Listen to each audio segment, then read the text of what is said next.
రాష్ట్రంలో కూటమి ప్రభుత్వం రాష్ట్ర ఖజానాలో డబ్బులు లేవని ఒకవైపు బీదరుపులు అరుస్తూ ఉంది, మరొక వైపు దొరికిన కాడల్లా అప్పు చేస్తూ ఉంది.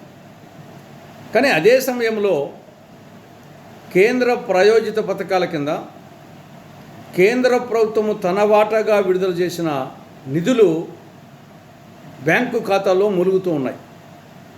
దానికి కారణం రాష్ట్ర ప్రభుత్వం తన వాటాగా విడుదల చేయాల్సిన మ్యాచింగ్ గ్రాంట్ విడుదల చేయని కారణంగా కేంద్ర ప్రభుత్వము తన వాటా కింద కేంద్ర ప్రాయోజిత పథకాల కింద విడుదల చేసిన నిధులు ఖర్చు కాకుండా బ్యాంకు ఖాతాలో ములుగుతున్నాయి. ఆ విధంగా 6,260 కోట్ల రూపాయలు కేంద్ర ప్రాయోజిత పథకాల కింద కేంద్ర ప్రభుత్వ నిధులు ములుగుతూ ఉన్నాయి.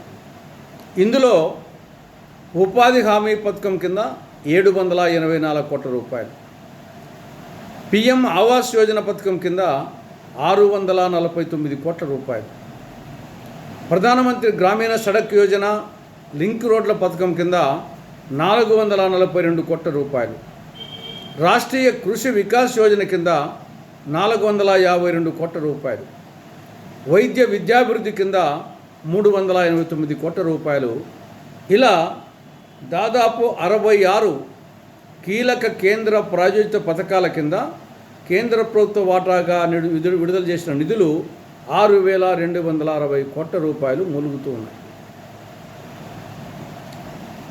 మరి దీన్ని ఏమంటారు? దీన్ని సంపద సృష్టి అంటారా?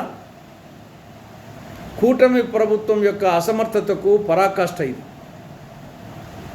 ఒకవైపేమో అప్పులు, మరొక వైపేమో బేదరుపులు, ఇంకొక వైపేమో ఉన్న నిధులు ఖర్చు పెట్టుకోలేని దుస్థితి.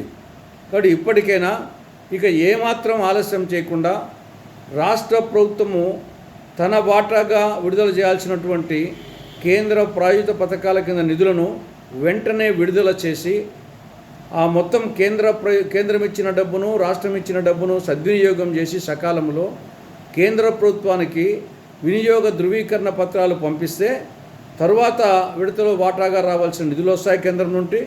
లేకుండా పోతే ఆ నిధులు రావు. వచ్చే సంవత్సరానికి వీళ్ళు ఎలాగో కేటాయించినా ఖర్చు పెట్టుకోలేరని వచ్చే సంవత్సరము కేంద్ర ప్రాయోజిత పథకాల కింద నిధుల కేటాయింపు తగ్గిపోతుంది. కాబట్టి ఇప్పటికైనా జాగ్రత్త పడాలని కాంగ్రెస్ పార్టీ సూచిస్తూ ఉంది.